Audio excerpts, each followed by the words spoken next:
नमस्कार, DD news पर आप दो टूक देख रहे हैं। मैं हूं अशोक श्रीवास्तव। 3 तारीखें आज आपको बता रहा हूं, याद दिला रहा हूं। ये 3 तारीखें भूलिएगा नहीं। 9 जुलाई 2022, 5 अगस्त 2024 और 9 सितंबर 2025। ये 9 जुलाई 2022, 5 अगस्त 2024 और 9 सितंबर 2025 का आज की तारीख यानी 21 जुलाई 2026 से भला क्या संबंध है? आप सोच रहे होंगे मैं कैसा सवाल पूछ रहा हूं, इन तारीखों का आज की तारीख से क्या संबंध हो सकता है। लेकिन मैं आज आपको बताता हूं कि इन तारीखों का भारत के आज के इतिहास से, आज की तारीख से कितना गहरा रिश्ता, कितना गहरा कनेक्शन है। 9 जुलाई साल 2022 श्रीलंका में हैशटैग चलता है कि राष्ट्रपति के घर पहुंचो, राष्ट्रपति को हटाओ। और उसके बाद वहां जो आंदोलन चल रहा होता है, वो आंदोलनकारी राष्ट्रपति के निवास पर पहुंचते हैं। राष्ट्रपति, श्रीलंका के राष्ट्रपति को अपनी जान बचाने के लिए भागना पड़ता है। राष्ट्रपति भवन में भीड़ घुस जाती है और उसके अंदर तोड़फोड़ होती है और वहां सामान लूट लिया जाता है। अब आइए अगली तारीख पर चलते हैं। 5 अगस्त 2024 बांग्लादेश की प्रधानमंत्री शेख हसीना के खिलाफ एक आंदोलन चलता है, स्टूडेंट्स का आंदोलन। स्टूडेंट्स का आंदोलन, उसको विपक्षी पूरी तरह से सपोर्ट करते हैं और वो पूरे आंदोलनकारी 5 अगस्त 2024 को वो राष्ट्रपति के घर पर पहुंचते हैं। राष्ट्रपति के घर पर हमला होता है, आगजनी होती है। राष्ट्रपति को जान बचाने के लिए देश छोड़कर जाना पड़ता है और उसके बाद वहां पर लूटपाट, कत्लेआम मच जाता है। अब आइए अगली तारीख 9 सितंबर 2025। 9 सितंबर 2025 को नेपाल के प्रधानमंत्री केपी शर्मा ओली के घर पर हमला होता है। प्रदर्शनकारी उनके घर में जो है घुसते हैं और इसके अलावा केपी शर्मा ओली नहीं बल्कि कई मंत्रियों के घरों में घुसकर आग लगा दी जाती है। संसद को फूंक दिया जाता है, संसद को फूंक दिया जाता है, नेपाली संसद को। और साथ साथ वहां पर जो दरबार हॉल है वहां भी आग लगा दी जाती है। वहां के नेपाल के बड़े, काठमांडू के बड़े होटल्स, बड़े बड़ी जो बिल्डिंग इमारतें, उनको आग लगाकर धू धू करके जला दिया जाता है। अब इन तारीखों का आज की तारीख से मैं आपको संबंध बताने जा रहा हूं और ऐसा नहीं है कि यह बात हवा में है। आज भारत में कुछ वही हुआ जो अब से कुछ साल पहले नेपाल में, श्रीलंका में, बांग्लादेश में किया गया था। आज भारत को नेपाल, बांग्लादेश और श्रीलंका बनाने की एक बड़ी साजिश, जिसके बारे में हम दो टूक में लगातार चर्चा करते रहते थे और उसको हवा में टाल दिया जाता था, हंसकर टाल दिया जाता था, विपक्ष उसको आरोप कहता था, यह कहकर टाल दिया जाता था। लेकिन आज वो साजिश पूरी तरह से बेनकाब हो गई। भारत के इतिहास में आज तक कभी ऐसा नहीं हुआ कि नेता प्रतिपक्ष 100 सांसदों के साथ, विपक्षी जो पार्टियां हैं उनके मुख्यमंत्रियों के साथ प्रधानमंत्री कार्यालय के दरवाजे पर, प्रधानमंत्री कार्यालय के मुख्य प्रवेश द्वार पर वो वहां पर जम जाएं, बैठ जाएं और उसके बाद अपने कार्यकर्ताओं से, आम लोगों से आह्वान करें कि आप प्रधानमंत्री निवास पर आइए। मेरे पास कांग्रेस का एक ट्वीट है, चलो पीएम हाउस। यह आज कांग्रेस ने ट्वीट किया, चलो पीएम हाउस। यह कुछ वैसा ही था जैसे श्रीलंका में हुआ, जैसे नेपाल में हुआ, जैसा बांग्लादेश में हुआ। ऐसा लगा कि इन तीनों देशों में जो हुआ उसकी पुनरावृत्ति भारत में आज करने की कोशिश की गई। यह और बात है कि यह साजिश अभी तक नाकाम साबित हुई है। लेकिन क्या यह साजिश रातों रात हुई है? आज मेरा सरकार से भी सवाल है। यह साजिश रातों रात नहीं हुई। सवाल यह है कि सरकार या देश की सुरक्षा एजेंसियां, उनको क्या इस बात की भनक भी नहीं थी कि आज इस तरह से होगा कि कल संसद पर चढ़ाई करने के लिए एक आंदोलन जो है चलेगा, छात्रों के नाम पर संसद पर चढ़ाई करने की साजिश होगी और उसके बाद अगले दिन अचानक से बिना किसी को बताए कांग्रेस के 100 से ज्यादा सांसद प्रधानमंत्री के घर का घेराव कर लेंगे और पूरे देश से कहा जाएगा कि प्रधानमंत्री निवास पर पहुंचो। आखिर उनका मकसद क्या था प्रधानमंत्री निवास पर पहुंचने का? क्या छात्रों के मुद्दे उठाना? छात्रों के मुद्दे उठाने के मुद्दे पर प्रधानमंत्री कार्यालय के राज्य मंत्री और राहुल गांधी के बीच बातचीत हुई।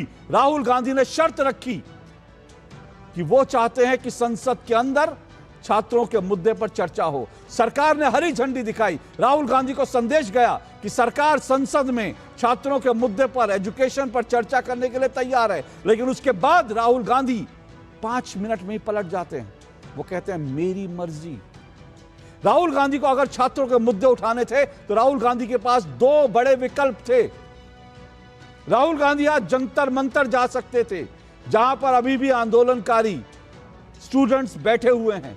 राहुल गांधी जंतर मंतर जा सकते थे, राहुल गांधी संसद में बोल सकते थे, लेकिन राहुल गांधी संसद में कहते हैं नो कमेंट्स, और राहुल गांधी जंतर मंतर पर जाने से इनकार कर देते हैं। लेकिन राहुल गांधी पहुंचते कहां हैं? राहुल गांधी पहुंचते हैं सीधा प्रधानमंत्री कार्यालय, वो भी पूरे लाव लश्कर के साथ। ये साजिश क्या थी? आज देश को ये जानना समझना चाहिए, ये साजिश क्या थी। और ऐसा नहीं है कि साजिश की चेतावनी नहीं मिली थी, इस साजिश की चेतावनी लगातार मिल रही थी। लगातार इस साजिश की चेतावनी मिल रही थी। जब नेपाल में जेनजी ने आंदोलन किया, वहां पर तख्ता पलट दिया, प्रधानमंत्री के कार्यालय पर, उनके निवास पर धरना दिया, घुस गए प्रदर्शनकारी, संसद भवन में आग लगा दी, तो राहुल गांधी ने ट्वीट किया था, देश के युवा, देश के स्टूडेंट, देश के जेनजी संविधान को बचाएंगे, लोकतंत्र की रक्षा करेंगे, मैं उनके साथ खड़ा हूं। ये राहुल गांधी ने तब ट्वीट करा था जब नेपाल में यह आंदोलन हुआ था और नेपाल के अंदर हिंसक प्रदर्शन हुआ था। सलमान खुर्शीद का बयान मेरे पास है, कांग्रेस के नेता। वो कहते हैं कि जो बांग्लादेश में हो रहा है वो भारत में भी हो सकता है। कांग्रेस के नेता सलमान खुर्शीद। राहुल गांधी ने श्रीलंका में जो कुछ हुआ, उसके बाद राहुल गांधी ने खुद कहा था कि भारत भी श्रीलंका के रास्ते पर है। ये राहुल गांधी का बयान है, भारत श्रीलंका के रास्ते पर है। नेपाल की तरह भारत में होगी जन क्रांति, कांग्रेस के दिग्गज नेता का बड़ा बयान। अगले 1 साल में पीएम की विदाई तय, ये राहुल गांधी का बयान। भारत में बांग्लादेश जैसे हालात हो सकते हैं, इस बार नहीं बच सकेंगे प्रधानमंत्री मोदी, राहुल गांधी। क्या ये बयान हवा में दिए जा रहे थे? क्या इन बयानों में आपको साजिश नहीं दिखती? क्या इन बयानों में आपको कोई डिजाइन नहीं दिखता, जो डिजाइन लगातार तैयार किया जा रहा था पिछले 1-2 साल से? और आज उसका फाइनल डे, उसका आज वर्डिक्ट डे था। लेकिन ये देश को समझना चाहिए, भारत श्रीलंका नहीं है, भारत नेपाल नहीं है, भारत बांग्लादेश नहीं है। भारत के सुरक्षा बल, भारत की पुलिस, भारत की सेना इतनी कमजोर नहीं है कि भारत का विपक्ष चाहेगा और प्रधानमंत्री के निवास पर घुस करके वहां आगजनी कर दे, वहां प्रधानमंत्री को भागने पर मजबूर कर दे। ये भारत श्रीलंका, नेपाल और बांग्लादेश नहीं है। लेकिन उसके बावजूद भारत को नेपाल, श्रीलंका, बांग्लादेश बनाने की साजिश की गई। आंदोलन अपनी जगह हो सकता है, प्रोटेस्ट अपनी जगह हो सकता है, विरोध अपनी जगह हो सकता है, सरकार से सवाल पूछने का अधिकार अपनी जगह हो सकता है, लेकिन प्रोटेस्ट में पॉलिटिक्स और पॉलिटिक्स के बाद अराजकता, ये देश को बर्दाश्त नहीं करना चाहिए। लेकिन आज देश में ऐसी ही साजिश रचने की कोशिश हुई है। इसलिए आज 2 टूक में ये सवाल उठाना जरूरी है कि ये प्रोटेस्ट है, पॉलिटिक्स है या फिर अराजकता है। मैंने कल भी कहा था, आज भी कह रहा हूं, स्टूडेंट्स के मुद्दे पर सरकार को बात करनी ही चाहिए, स्टूडेंट्स के मुद्दे पर सरकार को बोलना ही चाहिए। अगर जो प्रदर्शनकारी जो वास्तव में स्टूडेंट्स हैं, सरकार को उनसे बातचीत भी करनी चाहिए, संवाद भी करना चाहिए, उनकी जेन्युइन मांगे भी माननी चाहिए। लेकिन आज तो कुछ और ही नजारा था। अगर ये अराजकता है तो फिर सरकार को इससे डील करना होगा। कैसे डील करना है ये सरकार तय करे, लेकिन देश में इस तरह से अराजक माहौल बनाकर देश की प्रगति के, देश को, विकास को रोका नहीं जा सकता। और इससे पहले आगे बढ़ूं, मैं आज जो हुआ वो दिखाऊं। मैं आपको कल के कुछ बयान जरूर दिखाना चाहता हूं, क्योंकि प्रदर्शनकारियों ने तो, और मैं फिर से कह रहा हूं, प्रदर्शनकारी कल जो प्रदर्शन हुआ उसमें स्टूडेंट्स थे, जेन्युइन स्टूडेंट्स थे, जिनके साथ गलत हुआ, जिनको लाठीचार्ज हुई, गलत हुई, लेकिन उनके साथ साथ प्रोफेशनल प्रोटेस्टर्स भी थे, आंदोलन जीवी भी थे। और वो आंदोलन जीवी देश को नेपाल बनाने के, संसद को उखाड़ फेंकने के वो तमाम बयान दे रहे थे जो मैंने आपको दिखाए और जो मैंने आपको बताया, वो सब करने की कोशिश थी जो नेपाल, बांग्लादेश और श्रीलंका में हुआ। सुनिए वो बयान, और उसके बाद आज भी क्या हुआ वो भी आपको दिखाता हूं। सुनिएगा।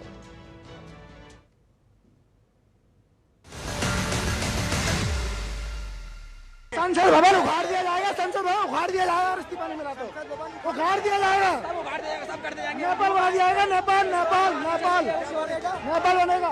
नेपाल वाली हाल होगी यहाँ, और आज नहीं तो कल, और होगी होगी, मैं 100% कहती हूँ। ये सीएनजी को नेपाल वाला हाल वो होगा कि देखा था आपने, संसद का गेट तोड़ के और सारे सीएनजी गेट में घुस गए थे। भर चुका है, अब वो फूटने वाला है। अगर सरकार समझती है तो समझ जाए, वरना इस देश का नेपाल जैसा हाल होने से दूर नहीं है। नेपाल की, हमारे देश की सरकार को नेपाल ट्रीटमेंट चाहिए, तभी देश बदल सकता है। अभी ये खेल शुरू हुआ है और इस जज्बे का आंदोलन, तो इस जज्बे का अंदाजा तुमको अभी नजर आ रहा हो। ये अभी पिक्चर बाकी है। वो बांग्लादेशी की तरह या किसी और मुल्क की तरह असाइलम लेके कहीं और भाग जाओगे, क्योंकि जितनी चोरियां फरेब तुमने की है उस हिसाब से तुम्हें असाइलम लेना ही बेहतर है। तो कल ही जो प्रदर्शनकारियों में स्टूडेंट्स के बीच जो प्रोफेशनल प्रोटेस्टर्स, जो पॉलिटिकल पार्टियों के प्रोफेशनल लीडर्स घुसे हुए थे, उन्होंने कल ही ये बता दिया था। इनमें मैंने आपको जिनके बयान सुनवाए उनमें से कोई समाजवादी पार्टी का नेता है, लोकल लीडर है, कोई आम आदमी पार्टी का लीडर है और कोई कांग्रेस का लीडर है। इन्होंने प्रदर्शनकारियों, स्टूडेंट्स के बीच घुसकर भारत को नेपाल बनाने की, भारत को आग लगाने की, संसद को उखाड़ फेंकने की तमाम तरह की जो है बयानबाजी की। और उसके बाद आज प्रधानमंत्री के निवास पर सीधा सीधा प्रदर्शन कांग्रेस का शुरू हो गया। ये पूरी साजिश देश को समझनी होगी।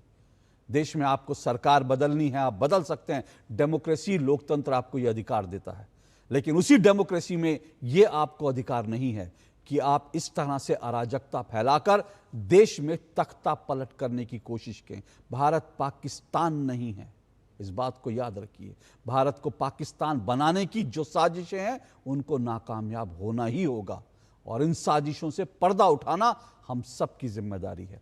फिर से दोहरा रहा हूं मैं, आज बार बार दोहराऊंगा, स्टूडेंट्स की जेन्युइन मांगों पर सरकार संवाद करे, बात करे, लेकिन स्टूडेंट्स के बीच जो अराजक तत्व घुसे हुए हैं उनको पहचान करके भी उनको बाहर निकालना बहुत बहुत जरूरी है। देखिए आज क्या हुआ, किस तरह से आज सुबह से शाम तक क्या आपने दृश्य देखा, उसके बाद आज की डिबेट चर्चा को आगे बढ़ाऊंगा। देखिए जरा।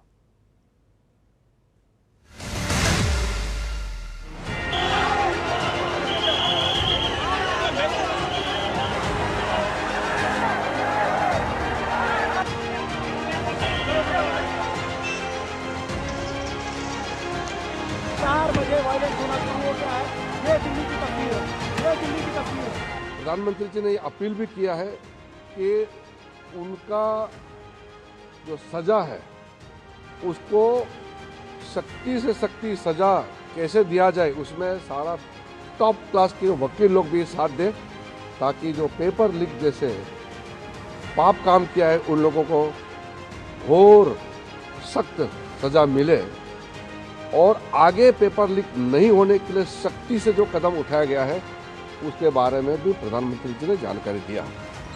और प्रधानमंत्री जी ने ये भी कहा कि पेपर लीक सिर्फ एक राज्य का मामला नहीं है, सिर्फ केंद्र सरकार का मामला नहीं, पूरा देश का हर एक राज्य में जहाँ जहाँ पेपर लीक करने में जो लोग लिप्त हैं, जो लोग इस धंधे में इन्वॉल्व है, जिन्होंने काम इस तरह का घिनौना किया है, पाप काम किया है, उनको सजा देने के लिए सब एकजुट होना चाहिए। ये कोई दलगत राजनीति का विषय नहीं है, ये देश का विषय है। आप सदन के कार्रवाई को बाधित कर रहे हैं, ये गलत है, ये ठीक नहीं है। प्लीज उनके ऊपर लाठीचार्ज किए, टीयर गैस दिए, उनको मारा। की कार्रवाई आज 12 बजे तक के लिए स्थगित की जाती है।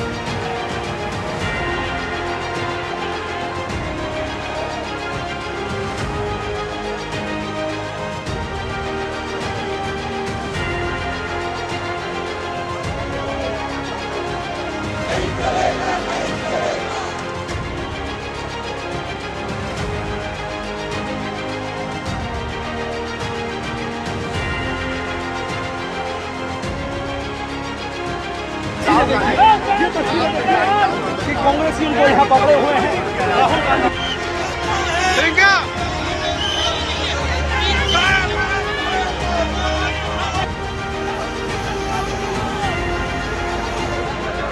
सरकार को कोई आपत्ति नहीं है, सरकार तैयार है संसद में चर्चा करने के लिए, नीट को लेकर के भी, उसके साथ संबंधित विषयों को लेकर के भी, जो आंदोलन है उसको लेकर के भी।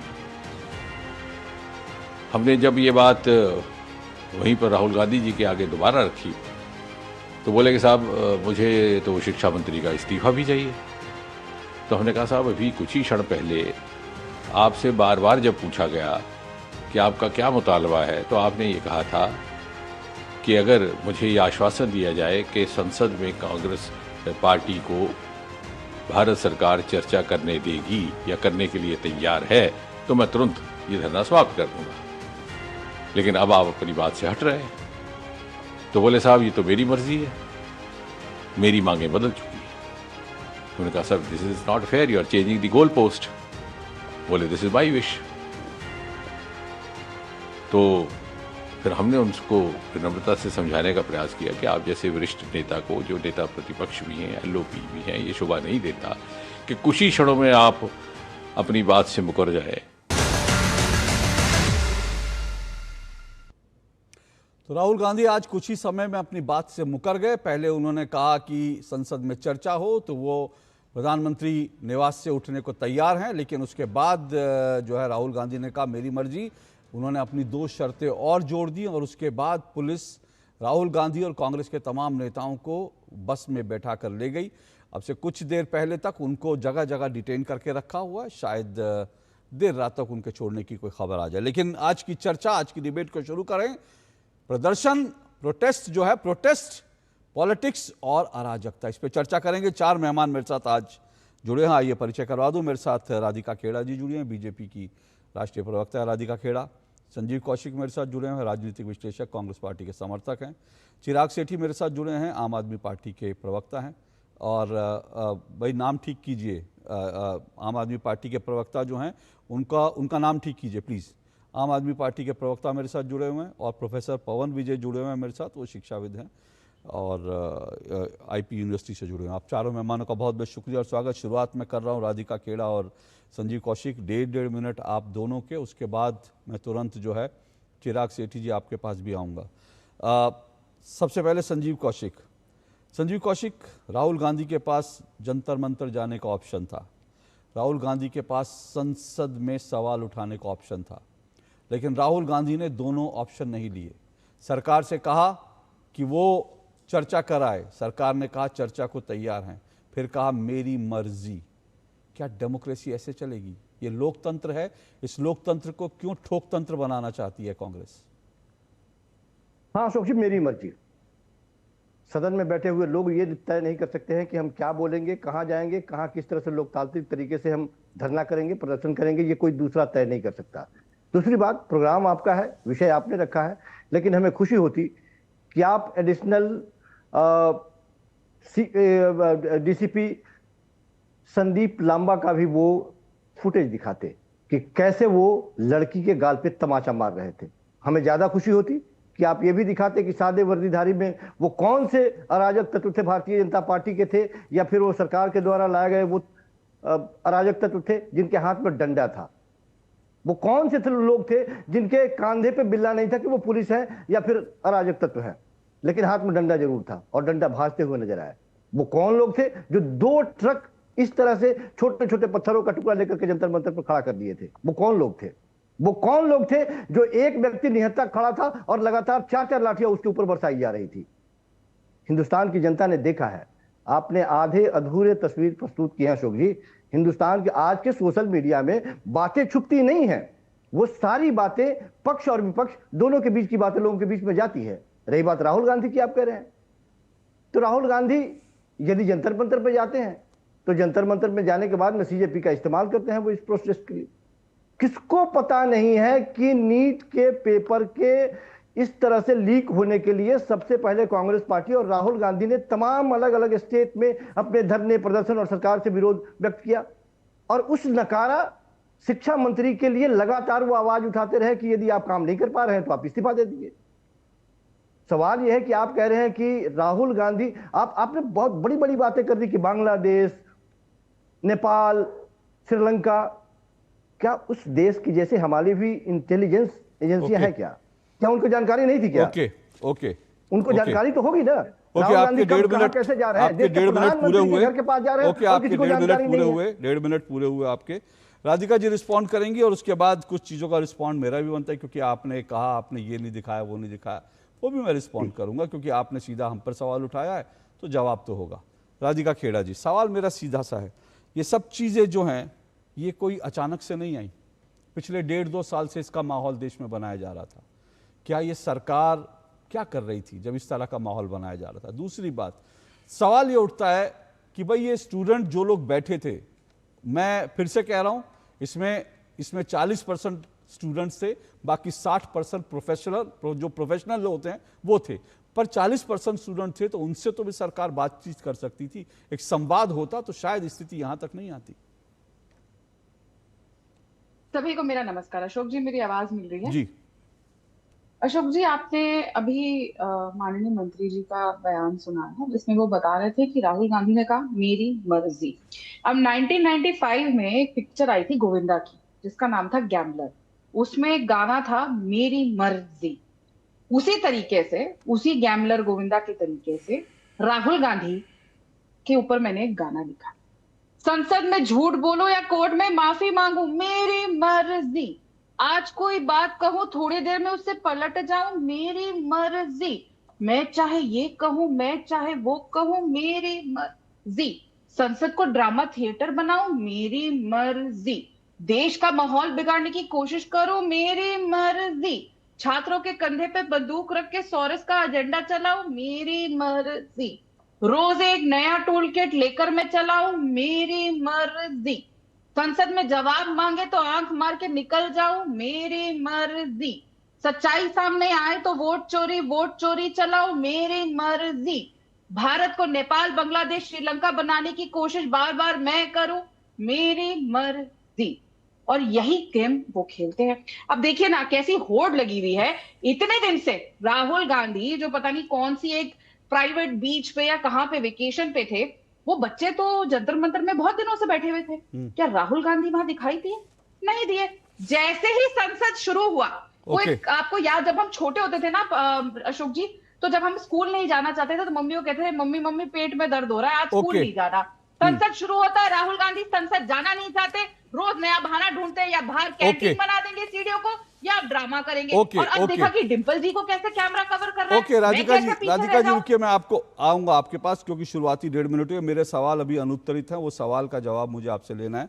लेकिन मैं देखिए उससे पहले मैं आगे बढ़ूं, मैं संजीव कौशिक जी, दृश्य बहुत सारे थे, कल भी मैंने दिखाए, दोनों तरफ के दृश्य दिखाए और दोनों तरफ की कहानियां हैं, ठीक है ना। वो दृश्य आज भी अगर दिखाना शुरू करूं, इतने वीडियोज हैं, पुलिस जहां पर लाठीचार्ज कर रही है उतने वीडियो हैं, उससे उतने ही वीडियो जो हैं पुलिस पर कैसे पथराव किया जा रहा है वो भी हैं, पुलिस के ऊपर जो है कैसे स्प्रे छिड़का जा रहा है वो भी सारे विजुअल्स हैं, और किस तरह से तैयारियां हो रही हैं, किस तरह से कनॉट प्लेस के अंदर जो है वो कनॉट प्लेस को तोड़कर नीचे जो जमीनों में जो पत्थर लगे होते हैं उसके वीडियोस भी हैं। तो वीडियोस तो मैं बहुत सारे दिखा सकता हूं, उसमें कोई कहने वाली बात नहीं है। बाकी ये है कि एक मिनट रुकिए, इतनी जल्दी अधीर क्यों हो जाते हैं। और मुझे आज कांग्रेस को मैं मानता हूं, मैं फिर मानता हूं, आज का मुद्दा मैं इतिहास में नहीं जाना चाहता, नहीं तो मैं आपको बहुत सारी वीडियोस और भी दिखा सकता हूं। आपको राजबाला नाम की एक महिला की मृत्यु कब हुई थी, किस प्रोटेस्ट में हुई थी, वो भी आपको याद दिला देता हूं। और आपको ये भी आपकी सरकार का एक सिर्फ दिखा रहा हूं कि 200 ब्लाइंड बच्चों के ऊपर, कांग्रेस के समय में जब 200 ब्लाइंड बच्चे प्रदर्शन कर रहे थे, सोचिए नेत्रहीन बच्चे थे, उनके ऊपर लाठीचार्ज हुआ था। मैं लेकिन इतिहास में नहीं जाना चाहता, और मैं कल के इतिहास में भी नहीं जाना चाहता कि इसने मारा जी, आपने वो वीडियो नहीं दिखाया, ये वीडियो नहीं दिखाया। बहुत सारे वीडियो हैं दिखाने के लिए, बहुत सारे हैं। मेरा सीधा सवाल जो है वो ये है कि ये मेरी मर्जी क्या, मतलब अगर स्टूडेंट्स का, मैं फिर से पूछा, अगर स्टूडेंट्स का मुद्दा है वो जंतर मंतर जाते। और दूसरी बात ये है कि ये कांग्रेस और आम आदमी पार्टी में होड़ क्या लगी हुई है। आप लोगों को लगता है कि सीजेपी ने एक मंच तैयार कर दिया, आप उसको मंच को लूटने की होड़ लगी आप दोनों में? बोलिए जी, आपने तो ये तय ही कर दिया और बता ही दिया आपने कि इससे पहले कांग्रेस पार्टी ने ब्लाइंड बच्चों के ऊपर जिस तरह से हमला किया था, मैंने आपको खबर दिखाई स्वतंत्र है। आप कहने लगे ये वीडियो नहीं दिखाई, वो तो मैं दिखाने को बहुत कुछ दिखा सकता हूं। हम आपकी बात को काट नहीं रहे हैं, बल्कि तो हम ये कह रहे हैं कि आपने ये बता के साबित कर दिया कि कांग्रेस पार्टी ने ऐसा किया, इसलिए भारतीय जनता पार्टी ऐसा करेगी, तोड़ेगी, मारेगी, फोड़ेगी, घर पहुंचाएगी उसको। क्या वो बच्चे केवल भारतीय विपक्षी पार्टियों के बच्चे थे क्या? उस पुलिस के जो डंडे खाए थे उस पुलिस के भी बच्चे थे, भारतीय जनता पार्टी को वोट देने वाले लोगों के भी बच्चे थे। वो बच्चे केवल विपक्ष के बच्चे नहीं थे, कांग्रेस पार्टी के बच्चे नहीं थे, और तमाम उन विपक्षियों के बच्चे नहीं थे। संसद से 500 मीटर की दूरी पर बैठे बच्चे, और आप उनको बुलाते हैं और कहते हैं कि नहीं हम आपकी बात आगे बढ़ा रहे हैं और इसको खत्म कर दीजिए। संजीव कौशिक, मैं फिर कह रहा हूं, संजीव कौशिक, मैं फिर कह रहा हूं, संजीव कौशिक, मैं फिर से कह रहा हूं, संजीव कौशिक, मैं कह चुका हूं, मैं फिर से कह रहा हूं, दिल्ली की सड़क, एक मिनट, कल मेरा पूरा प्रोग्राम इसी मुद्दे पर था कि दिल्ली की सड़कों पर कल जो कुछ हुआ वो शर्मनाक है, दुखद है। मैं आज भी कह रहा हूं जो कुछ हुआ वो शर्मनाक, दुखद है। लेकिन मैं सिर्फ ये कह रहा हूं कि राहुल गांधी अगर उन बच्चों से उनको सहानुभूति थी, उनके बच्चे को मुद्दे उठाना चाहते थे, तो पार्लियामेंट उनके पास एक बहुत बेहतर विकल्प था। वहां पर गरज कर कहते सरकार तैयार हो गई थी। दूसरी बात मैं सिर्फ ये पूछ रहा हूं, वो जंतर मंतर नहीं गए, कल उनसे सवाल पूछा गया, राहुल गांधी ने कहा नो कमेंट्स। तो आज ये सब क्या, ये सब आज जो है ये कि भाई ये जो प्रोटेस्ट है इसका श्रेय जो है सीजीपी को जा रहा है, इसका श्रेय जो है आम आदमी पार्टी को जा रहा है, क्योंकि आज अरविंद केजरीवाल उतर गए थे, वो गए जेल में बच्चों को छुड़ाने के लिए, तो राहुल गांधी को लगा कि उससे एक हाथ आगे निकल जाए। अशोक जी, श्रेय ढूंढने वाले श्रेय ढूंढते रहे, लेकिन सच्चाई यह है कि दिल से निकली हुई आवाज जो होती है, कांग्रेस पार्टी और राहुल गांधी ने, आपने देखा कि लगातार इस मुद्दे को सबसे पहले राहुल गांधी की छात्र की इकाई, कांग्रेस पार्टी की छात्र इकाई तमाम अलग अलग स्टेट में मुखर है इस मुद्दे को लेकर के। राहुल गांधी उन बच्चों से मिले, 2 दर्जन के आसपास बच्चों ने आत्महत्या की है, और आपका दिल नहीं पसीज रहा है। आपको लग रहा है कि इसमें विपक्षी पार्टियां राजनीति कर रही है, सरकार जो कर रही है वो ठीक कर रही है, लाठी से मारकर कूट रही है वो ठीक कर रही है। राहुल गांधी ने कब कहा? राहुल गांधी तो लगातार ये बात कहते चले आए कि ऐसे नकारा शिक्षा मंत्री को बाहर की का रास्ता दिखाइए। कौन सी बड़ी डिमांड है? हमारे यहाँ इस्तीफे नहीं होते, हमारे यहाँ किसी की बातें नहीं सुनी जाती, आपको चिल्लाना है चिल्लाइए, ऐसे ही होगा। 24 में वही थे, 26 में वही थे, जो उस समय एनटीए के अध्यक्ष थे, जो उस समय एनडीए के सर्वे थे, उनको आपने पदोन्नति करके भेज दिया छत्तीसगढ़ में। कहां भेज दिया आपने? पनिशमेंट दिया आपने? सुनिए, ये मेरा मुद्दा नहीं है। मैं अब आप छात्रों के मुद्दे से इधर-उधर, मैं तो छात्रों की बात कर रहा हूं। और एक मिनट, आपने कहा ना, मैंने कल उन बच्चे, जो मुझे नहीं पता उनकी एग्जैक्ट संख्या क्या है, कुछ लोग 21 कह रहे हैं, लेकिन कुछ मीडिया रिपोर्ट्स मैंने देखी उसमें 11 की संख्या थी। लेकिन 11 बच्चे हो, 21 हो या एक बच्चा हो, किसी ने भी अगर किसी दुख के कारण ये आत्महत्या की है, तो एक मिनट रुकिए, किसी ने भी ऐसा किया है तो मैं सरकार से 2 टूक के मन से कह रहा हूं, एक मिनट रुकिए। अब बच्चों की बात हो रही है तब आपको राजनीति करने आ रही है। जब मैं बच्चों की बात कर रहा हूं, मैं बच्चों का मुद्दा सरकार के साथ, तब आप राजनीति करना शुरू कर रहे हैं। मैं फिर से कह रहा हूं, वो एक बच्चा हो, 10 हो या 21 बच्चे हो, सरकार को चाहिए। आवाज बंद कीजिए, आवाज बंद कीजिए। बच्चों के रक्षक बन रहे हैं, ये श्रेय लूटना चाह रहे हो आप।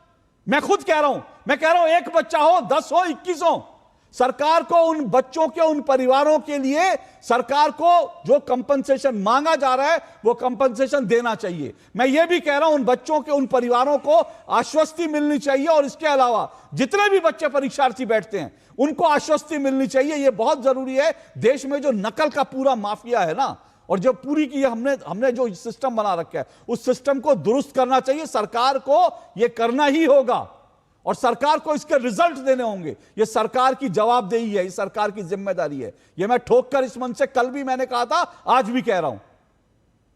लेकिन मैं फिर से कह रहा हूं, अपना इतिहास भी जरा झांक लीजिए कोई सवाल उठाने से पहले। लेकिन मुझे पवन विजय जी के पास जाना, उसके बाद मैं राधिका जी आता हूं। चिराग सेठी जी के पास जाना है। चिराग सेठी जी, सवाल मेरा बड़ा सीधा सा है। भाई ये प्रोटेस्ट जो है, इस प्रोटेस्ट को लेकर आज राहुल गांधी ने जो किया, संजय सिंह आज उस पर ट्वीट करते हैं कि भाई ये सब कुछ हुआ, ये चल क्या रहा है? क्या इस प्रोटेस्ट में पॉलिटिक्स हो रही है? क्या क्रेडिट की लड़ाई हो रही है? अशोक जी, 35 मिनट बाद मुझे समय मिला है, तो मैं आपसे गुजारिश करूंगा कि मुझे पूरा समय दिया जाएगा। आज आपने कुछ डेट्स बताई, मैं भी कुछ डेट्स बताता हूं। 12 सितंबर 2021, 5 मई 2024, 3 मई 2026, ये तीनों वो तारीख है जिस दिन नीट का पेपर लीक हुआ था और लाखों बच्चों का भविष्य उस दिन अंधकार में डाल दिया गया था। बिना जवाबदेही के, बिना किसी को पकड़े ये काम आगे होते गए। जो भी लोग इसके लिए रिस्पॉन्सिबल थे आज भी वो अपनी कुर्सियों पर बैठे हैं। 100 से ज्यादा पेपर लीक करने के बाद भी एक इंसान अपनी कुर्सी छोड़ने को तैयार नहीं है। सरकार उसकी कोई भी अकाउंटेबिलिटी नहीं लेना चाहती। जब जनता त्रस्त होकर, जेएनजी त्रस्त होकर कल सड़कों पर आया तो उन्हें मारा पीटा गया, उनके सर फोड़ दिए गए, उन पे टीयर गैस के गोले छोड़े गए। 80 से ज्यादा बच्चों को चोटें लगी जिन्हें अस्पताल लेके जाया गया। 110 से ज्यादा बच्चों को पुलिस स्टेशन में पकड़ लिया गया। आज जिनमें से 18 बच्चों को हमने मंदिर मार्ग और पार्लियामेंट थाने से छुड़वाया, 60 बच्चों को अशोक विहार थाने से छुड़वाया। क्या जेएनजी आपसे अगर अकाउंटेबिलिटी मांगता है तो आप उनपे क्या एफआईआर, अटेम्प्ट टू मर्डर ऐसी धाराओं में आप केसेस बनाएंगे? जबकि वहां पे पहले वीडियोस आए, गाड़ियां वहां खड़ी हैं, एक ट्रक भर के वहां पर पत्थर लगा रहे हैं। लुटियन जोन की मैं बात कर रहा हूं। आपका एक टूल किट बिल्कुल क्लियर है। किसान अगर बॉर्डर पे आएगा तो वो खालिस्तानी हो जाएगा। अगर बच्चा कोई आपसे सवाल पूछ लेगा तो वो एंटी नेशनल हो जाएगा, वो टुकड़े टुकड़े गैंग हो जाएगा, वो चाइना फंडेड हो जाएगा। मैं सवाल पूछ रहा हूं, आपको अगर इतना इस चीज से दिक्कत थी तो 20 जून को ये लोग प्रोटेस्ट करने बैठे थे, तब ना राहुल गांधी को याद आई, तब ना मोदी जी को याद आई। सोमनाथ वांगचुक जी जाके भूख हड़ताल पर बैठे, किसी को याद नहीं आया। 18 जुलाई को उनको सिविल ड्रेस पे पुलिस वालों ने आके चद्दरें लगाकर किडनैप कर लिया, एक 60 साल के व्यक्ति को जो सिर्फ अकाउंटेबिलिटी मांग रहा था। वो आपसे और कुछ नहीं मांग रहा था, वो ये बोल रहा था कि कौन है इसके लिए जिम्मेदार, मुझे बता तो दो। 3 बार पेपर लीक हो गया, एक व्यक्ति बार बार फेल हो रहा है, सारी भाजपा, सारी सरकार उसे बचाने में क्यों लगी है?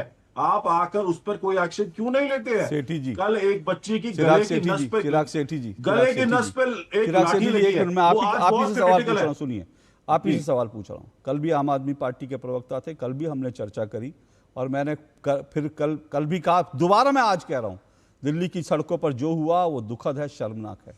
आपने कहा इतने बच्चे, बिल्कुल उससे वो बच्चों को स्टूडेंट्स की तरह डील करना चाहिए, बिल्कुल। लेकिन मैं फिर से सवाल कर रहा हूं कि ये आज संजय सिंह जी का इसका क्या मतलब है? ये अगर क्योंकि सीजेपी खुद कह रही है कि भाई राहुल गांधी हमारा मुद्दा उठा रहे हैं, आपको क्या परेशानी है? आज कांग्रेस ने उनके लिए जो है, कांग्रेस ने वो सीजेपी खुद कह रहे हैं कि कांग्रेस वालों ने हमें आज सुबह नाश्ता कराया और हमारे लिए विपक्ष के नेता आवाज उठा रहे हैं। लेकिन संजय सिंह ट्वीट कर रहे हैं कि युवाओं के आंदोलन को कमजोर करना चाहती है कांग्रेस, जंतर मंतर के आंदोलन में शामिल होने की अपील क्यों नहीं करती? 1 महीने से सीजेपी को गाली दे रहे थे, हमारे धरने में और जो है 23 दिन से आमरण अनशन पर वो है और राहुल गांधी घूम रहे हैं। ये सब क्या है? ये सब इस पूरे प्रोटेस्ट पर कौन कौन लोग हैं जो रोटियां सेकने की कोशिश कर रहे हैं? देखिए, पहली बात, ये रोटियां कौन सेक रहा है ये आपको भी दिख रहा है कि कुछ प्रोटेस्टर्स जो हैं वो 30 दिन से वहां बैठे हैं। राहुल गांधी जी को सुध नहीं है, सरकार को सुध नहीं है। 14 से 20 बच्चों के बीच में मौतें हो गई। मेरे पास नाम भी है, ऋतिक मिश्रा हो, वांशिका पांडे हो, भाग्यश्री हो, और ऐसे 20 नाम है मेरे पास जो मैं ले सकता हूं, पर उनकी आत्मा को भगवान शांति दे। मेरा सवाल सिर्फ इतना है कि ना राहुल गांधी को तब याद आया, ना मोदी जी को याद आया कि ये बच्चे वहां बैठे हैं, एक आदमी आमरण अनशन पर बैठा है। अगर आपको बच्चों को सपोर्ट करना था, आप आ जाते जंतर मंतर, हम भी आपके साथ खड़े होते, हम भी बोलते देखिए कितना अच्छा काम किया है बच्चों को सपोर्ट करने। कल आप सड़कों पर निकले, कल आपने कोई कमेंट नहीं किया, कल सरकार बिल्कुल चुप थी। 10 मिनट के लिए जेपी नड्डा जी मिले, बोले हम देखते हैं हम क्या कर सकते हैं। उसके बाद भी किसी ने, मैं आपके चैनल पे फिर पूछ रहा हूं, कोई अगर नेता हो जिसने कल माफी मांगी हो कि जो बच्चों की पिटाई हुई वो गलत हुआ, आपके चैनल पर आए हो, किसी भी चैनल पर आके बोला हो कि हमसे गलती हुई है, कोई नहीं बोलेगा। इस सरकार की सबसे बड़ी कमी यही है कि ना कोई अकाउंटेबिलिटी है। मुझे एक ब्रेक लेना, ब्रेक के बाद मैं इसी सवाल को लेकर राधिका जी आपके पास आऊंगा, क्योंकि सब कुछ चीजें जो है कल से जुड़ जाती हैं और इतने समय से जो प्रोटेस्ट चल रहा था उससे जुड़ जाती है कि इतने समय से प्रोटेस्ट चल रहा था तब सरकार ने क्यों संवाद की कोशिश नहीं की, बातचीत के लिए रास्ता क्यों नहीं खोला, और कल जो कुछ हुआ उसको लेकर आखिर सरकार संवेदनहीन दिख रही है, ये विपक्ष पूरा आरोप लगा रहा है। मैं आऊंगा इस सवाल को लेकर इस छोटे से ब्रेक के बाद।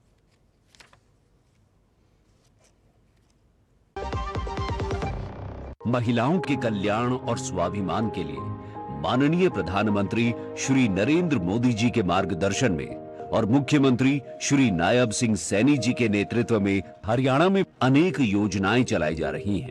आपकी बेटी हमारी बेटी योजना के तहत बेटी के जन्म पर 21,000 रुपए की वित्तीय सहायता उसके भविष्य को सुरक्षित करती है। इस योजना से अब तक लगभग 6 लाख से अधिक बेटियों को करीब 1,250 करोड़ रुपए की राशि का लाभ मिल चुका है।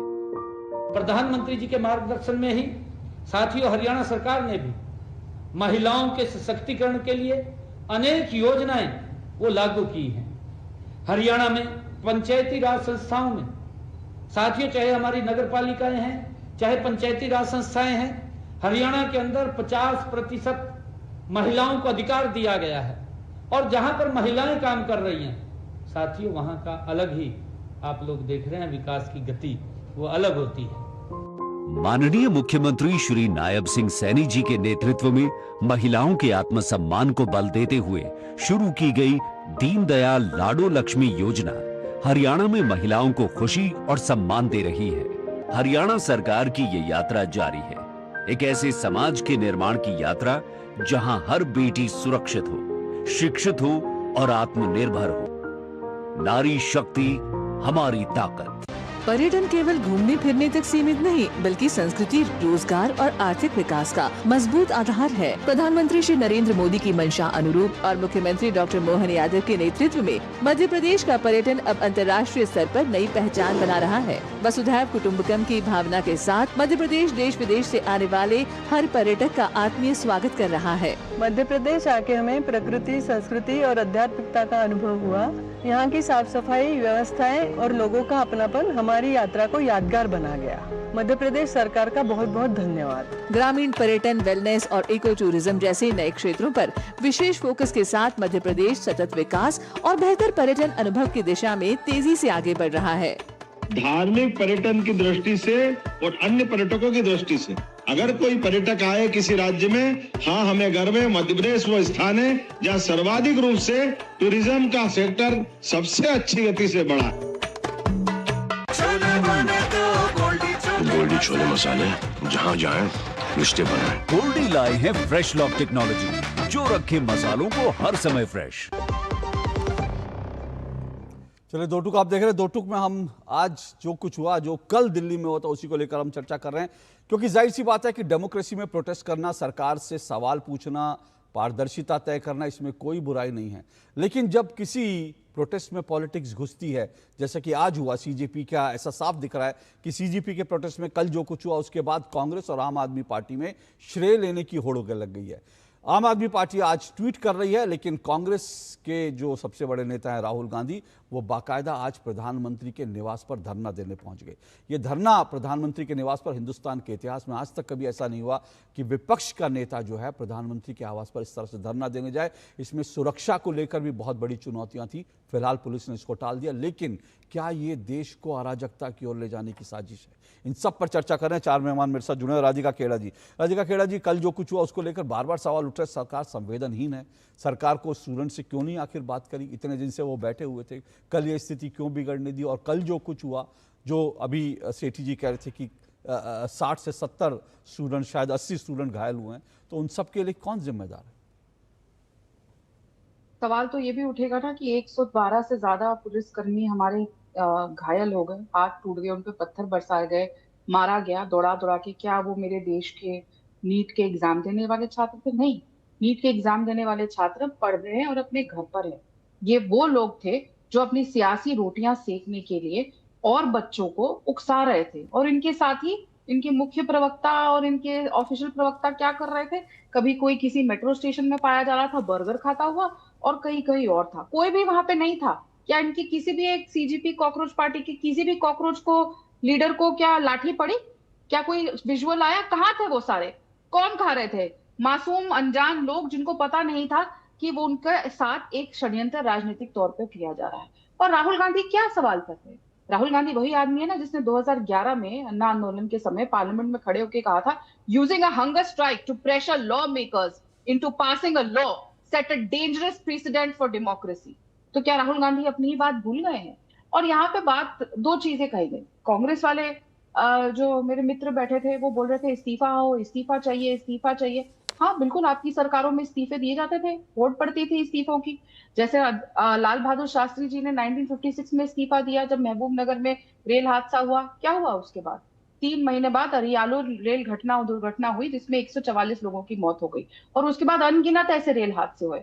वीके कृष्णा मेनन साहब ने 1962 में इस्तीफा दिया। क्यों? क्योंकि भारत चीन युद्ध में देश की रक्षा तैयारियों को लेकर उनकी नाकामी थी। उसके बाद क्या इन लोगों ने चीन का इतना हिस्सा भारत का इतना हिस्सा चीन को नहीं दे दिया? क्या बार बार देश के साथ गद्दारी नहीं करी इनकी सरकारों ने? कुछ रुका नहीं। इन्होंने तो भाई ऑन रिकॉर्ड है, यूपीए सरकार में AK एंथनी साहब जो डिफेंस रक्षा मंत्री थे, उन्होंने ऑन रिकॉर्ड कहा था कि हाँ, हमने अपने सैनिकों को रक्षा जैकेट्स तक नहीं दी, हेलमेट तक नहीं दी। लेकिन राधिका जी, यूपीए की जो सरकार थी वो इसी सब का खामियाजा भुगत रही है, वो चली गई। सवाल यह है कि परीक्षा लीक अब सरकार बीजेपी की है, तो अगर एग्जामिनेशन पेपर लीक हो रहे हैं तो इसमें, और अगर स्टूडेंट्स बीजेपी की कुछ डिमांड कर रहे हैं तो सरकार की जिम्मेदारी है ना। जी, सरकार बीजेपी की है और जिम्मेदार सरकार है, इसलिए राजा, पवन कुमार बंसल, अश्विनी कुमार जैसे और इस्तीफे नहीं आए और अपनी जिम्मेदारी से भागा नहीं जा रहा। हम यहाँ पे पूरे सिस्टम को सुधारने का काम कर रहे हैं। क्या दोबारा से एग्जाम कराया गया, सीबीआई जांच हुई, लोग गिरफ्तार हुए। कितने पेपर लीक होते थे? अगर मैं पेपर लीक गिनवाने लग जाऊं कांग्रेस की सरकारों के तो शो खत्म हो जाएगा। लेकिन क्या होता था एंड रिजल्ट? कोई पकड़ा नहीं जाता था, वो सिस्टम सड़ता रहा जो आज तक यहाँ पहुंच गया। हमारी सरकार मोदी जी के नेतृत्व में ये इंश्योर कर रही है कि ये सड़ांध को साफ किया जाए और सिस्टम को दुरुस्त किया जाए ताकि दोबारा ऐसा ना हो। और यहाँ पे आम आदमी पार्टी के प्रवक्ता भी बड़ी चीजें गिनवा रहे थे। अरे भाई साहब, आज ही पंजाब में जो एग्जाम हो रहा था वहां पे सरकार के आंख के नीचे चीटिंग हुई, ब्लूटूथ फोन्स गए, लेकिन सरकार और आपका पूरा सिस्टम देखता रह गया। तब बच्चों का भविष्य खराब नहीं हो रहा। और जो लाठियां जो आप लोग लगातार बजा रहे हैं, मैंने कल भी ये बात कही थी और आज फिर कह रहा हूं, ये नकल माफिया, पेपर लीक, ये भारत के हर स्टेट में हर जगह पर एक बीमारी बन गया है।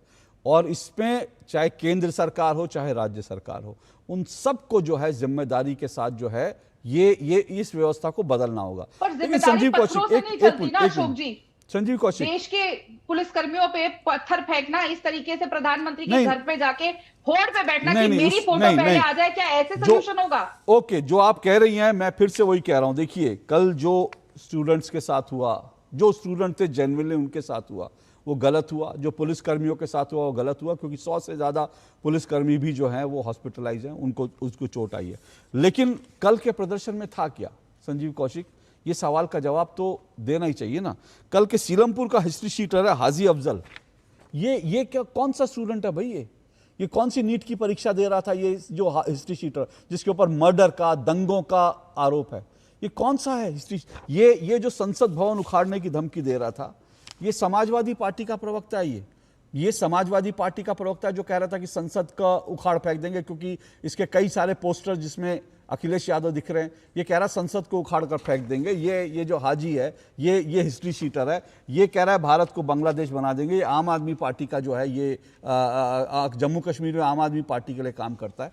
तो सवाल ये है कि स्टूडेंट्स का प्रोटेस्ट था, आप स्टूडेंट्स लाते, किसी को एतराज नहीं होता, लेकिन हिस्ट्री शीटर लाकर स्टूडेंट्स के साथ उनको मिक्स करके ये क्या करना चाह रहे थे आप लोग?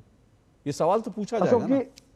अशोक जी, लोकतंत्र लोक लज्जा से चलता है, लेकिन जब आंखों में से हया उतर जाए और पानी खत्म हो जाए तो निश्चित तौर पे उनको ये बातें नहीं दिखाई देती है कि उसी जंतर मंतर पर वो माँ पिताजी भी बैठे थे जिनके बच्चे ने आत्महत्या कर ली थी।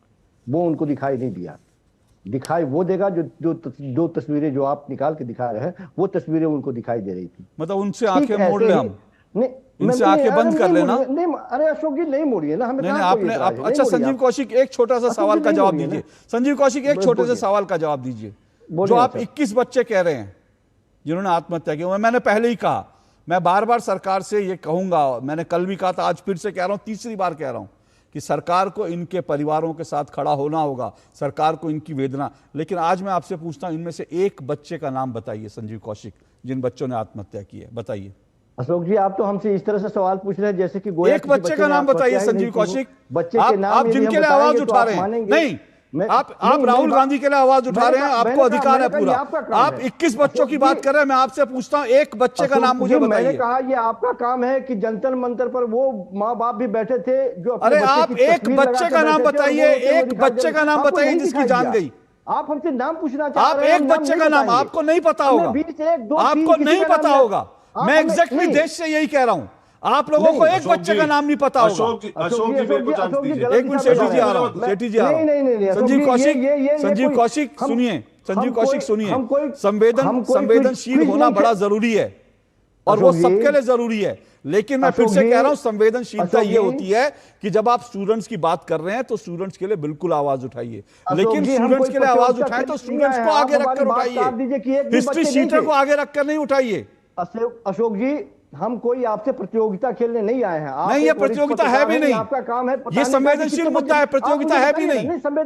आप मुझे बताइए ना, ये भारतीय जनता पार्टी के वो लोग हैं जो लोग जिस समय लगातार किसान आंदोलन कर रहे थे उनको पाकिस्तानी बताया, खालिस्तानी बताया, आप ये बताया, कांग्रेस हो गया संजीव कौशिक हो गया, संजीव कौशिक हो गया, एक मिनट संजीव कौशिक हो गया, एक मिनट अब रुकिए संजीव कौशिक हो गया। मैं आपको बताता हूं संजीव कौशिक, इसी स्टूडियो में अगर आप वहां जाएंगे, उस एरिया में जाएंगे तो मैं फिर आपको याद दिलाऊंगा, इसी एरिया, इसी स्टूडियो के अंदर जिस किसान आंदोलन की बात कर रहे हैं, मैंने किसान आंदोलन में जितने लोग मरे थे जिनको कहा गया कि सरकार ने मार दिया, उसकी लिस्ट आपको दी थी। संजीव कौशिक, आपको याद नहीं, मुझे याद है, इसी स्टूडियो में मैंने आपसे कहा था कि ये पूरी लिस्ट आपके पास है, इनमें से साबित करके बताइए कौन सा ऐसा किसान था जो पुलिस की गोली से, पुलिस की लाठी से मरा, और आप उस दिन साबित नहीं कर पाए थे। और मैं फिर से कह रहा हूं, इतिहास में मत जाइए, किसान आंदोलन में खालिस्तान जिंदाबाद के नारे लगे थे, खालिस्तानियों को खालिस्तानी कहा गया, लेकिन वहां पर भी घुसपैठ हुई थी, वहां पर जेन्युइन किसान भी थे, लेकिन वहां पर खालिस्तानियों ने घुसपैठ। आप दोनों को मिक्स क्यों करते हैं भाई? मैं सीधा सा कहता हूं, स्टूडेंट्स और ये हिस्ट्री शीटर कोई स्टूडेंट नहीं है, और ये जो हिस्ट्री शीटर है ये स्टूडेंट नहीं है, तो आप मिक्स मत कीजिए। मैं आपसे एग्जैक्टली कह रहा हूं, किसी भी आंदोलन की पवित्रता इसमें है कि जो खालिस्तानी है उसको खालिस्तानी कहिए, जो किसान है उसको किसान कहिए, लेकिन मिक्स मत कीजिए। उसी तरह से मैं आपसे हाथ जोड़कर अनुरोध कर रहा हूं, जो हिस्ट्री शीटर हैं उनको हिस्ट्री शीटर कहिए, और जो स्टूडेंट्स हैं उनको स्टूडेंट्स कहिए। किसी भी आंदोलन की पवित्रता को बनाकर रखिए। मेरा आपसे सिर्फ इतना निवेदन है। सेठी जी बोलिए।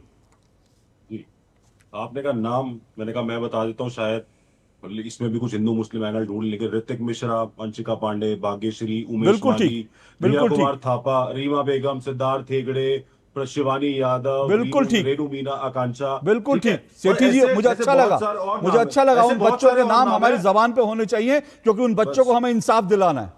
बिल्कुल, और इससे ऐसे बहुत सारे नाम हो रहे हैं, पर सवाल ये भी होना चाहिए कि दिल्ली पुलिस में खाकी वर्दी छोड़कर सिविल क्लोज में डंडे लेकर लोग क्यों बैठे थे?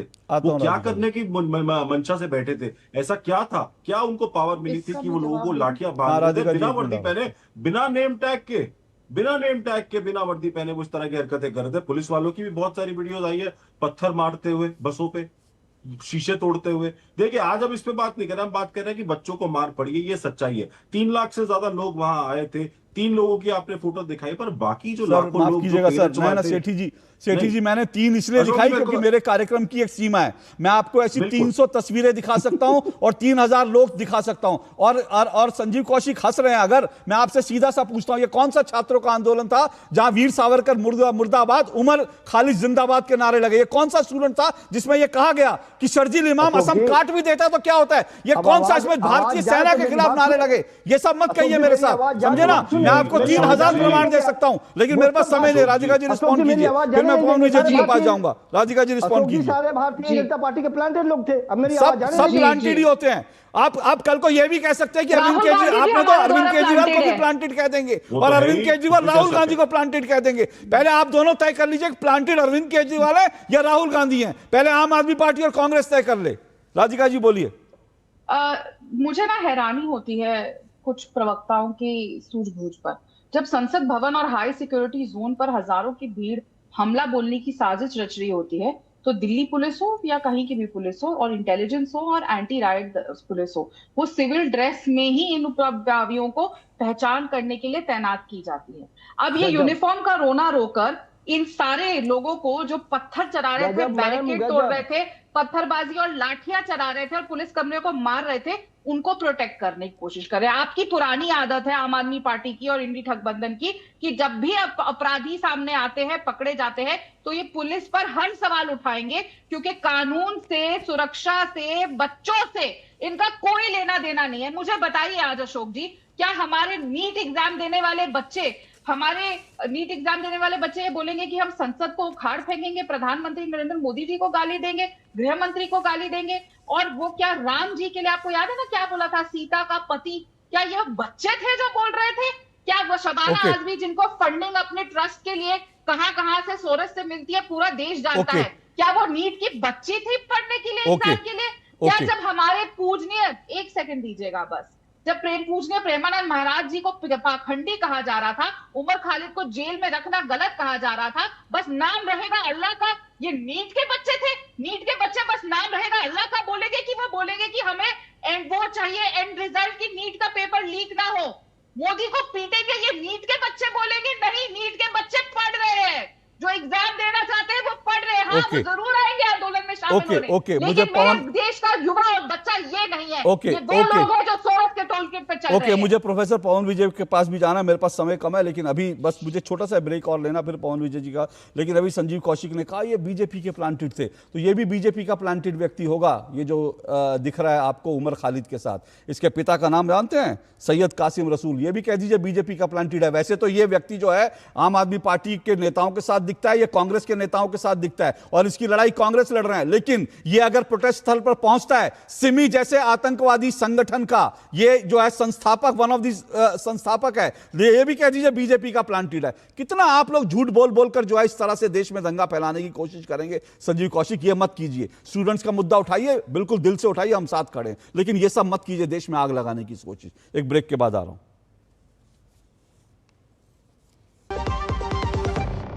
भारत की सबसे बड़ी gold loan NBFC Muthoot finance से गोल्ड लोन लीजिए और फिर देखिए सोना क्या नहीं कर सकता। कॉल कीजिए 1-800-313-1212। पता है, लोग अक्सर मुझसे पूछते हैं कॉल सेंटर का स्टेडी जॉब क्यों छोड़ा? I wanted more out of life. बस मैंने अपना स्टार्टअप शुरू किया। जानना चाहोगे कैसे?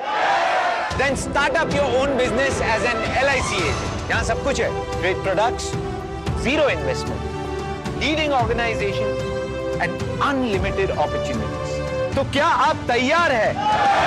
LIC एजेंट बनो, अब बड़ा सोचो। हमारी वेबसाइट पर जाएं या अपनी नजदीकी LIC शाखा से संपर्क करें। बाबा केदार के दर्शन के बाद मेरे मुंह से अनायास निकला था कि इस शताब्दी का तीसरा दशक उत्तराखंड का दशक होगा। विकास, विरासत और सांस्कृतिक संरक्षण के मजबूत संकल्प के साथ डबल इंजन की सरकार ने उत्तराखंड को प्रगति की न सिर्फ नई पहचान दी है, बल्कि तय किया है युवा सोच, आधुनिक परिवेश, नवाचार और अनंत उपलब्धियों का सफर। प्रधानमंत्री नरेंद्र मोदी के मार्गदर्शन और मुख्यमंत्री पुष्कर सिंह धामी के कुशल नेतृत्व में सरकार ने उन संभावनाओं पर जोर दिया है जो सुखद भविष्य की नींव तैयार कर रही है। उत्तराखंड में दूरस्थ पहाड़ के सुदूर गांव भी पीएम मोदी के डिजिटल इंडिया अभियान का हिस्सा बन रहे हैं। डिजिटल क्रांति के इस सफर में अपनी सरकार पोर्टल द्वारा रिकॉर्ड 976 डिजिटल सेवाओं का घर बैठे लाभ दिया जा रहा है। युवाओं के खिलते हुए चेहरे सरकार की कार्यकुशलता का प्रमाण दे रहे हैं। प्रदेश में पारदर्शी तरीके से युवाओं को रिकॉर्ड 33,000 से ज्यादा सरकारी नौकरियां प्रदान की गई हैं। सड़कें अब विकास और प्रगति की गाथा लिख रही है। 12,000 करोड़ से अधिक लागत से निर्मित एक्सप्रेसवे परियोजना से दिल्ली से देहरादून की दूरी मात्र 2.5 घंटे की रह गई है। चार धाम यात्रा को सुगम बनाने के लिए 11,700 करोड़ से अधिक ऑल वेदर रोड का कार्य 92% से ज्यादा पूर्ण हो चुका है। भारतमाला परियोजना के तहत टनकपुर से पिथौरागढ़ NH 125 का निर्माण कार्य पूरा हो चुका है। ऋषिकेश कर्णप्रयाग रेलवे लाइन निर्माण का कार्य 70% से ज्यादा पूरा हो गया है। डबल इंजन सरकार के अथक प्रयास से संवर रहा है उत्तराखंड, आगे बढ़ रहा है उत्तराखंड। चलिए, दो टूक आप देख रहे हैं, हम प्रोटेस्ट पॉलिटिक्स और अराजकता पे बात कर रहे हैं। प्रोफेसर पवन विजय, मेरा सवाल सीधा सा ये है कि क्या स्टूडेंट्स के बीच वास्तव में इतना गुस्सा है? जो कुछ हमने कल सड़कों पर देखा कि बहुत सारे लोग जो हैं वो सड़कों पर थे, और अल्टीमेटली क्या ये इतना बड़ा, मतलब मुद्दा बहुत बड़ा है ये नीट में या एग्जामिनेशन में, नीट की क्यों बात करूं, हर जगह हर तरह के पेपर लीक हो रहे हैं। क्या एक ऐसी व्यवस्था नहीं बनाई जा सकती जिसमें इस तरह की चीज़ें हम रोक सकें? देखिए, इसके दो परिप्रेक्ष्य हैं। एक तो बच्चों को लेकर के जो सरकार और बच्चों के बीच में जो एक संवादहीनता का मुद्दा है, अकाउंटेबिलिटी का मुद्दा है, वो तो है ही है। सरकार अगर अपने सारे जो इसके कार्य हैं, चाहे उज्ज्वला योजना हो, चाहे हाइड्रोजन ट्रेन हो, चाहे विक्रम 1 हो, अगर उसकी सफलता का श्रेय लेती है तो कहीं न कहीं नीट मामले में जो धांधली हुई है उसका भी क्रेडिट सरकार के हिस्से में जाता है। जो दूसरा परिप्रेक्ष्य है और जो मेरे लिए बहुत ही चिंता का विषय है वो ये है कि लोकतंत्र को अराजकता का पर्याय बना दिया जा रहा है। हमारे बच्चों को, मैं जिन बच्चों को पढ़ाता हूं उन बच्चों को राजनीतिक दल एक टूल के तौर पर इस्तेमाल कर रहे हैं। यह एक मास्क मैनिफेस्टो टाइप का जो मामला है वो बनता जा रहा है कि मास्क कुछ और है, उसके पीछे मैनिफेस्टो कुछ और है। एजेंडा राजनीतिक दलों का है और नाम लिया जा रहा है बच्चों का।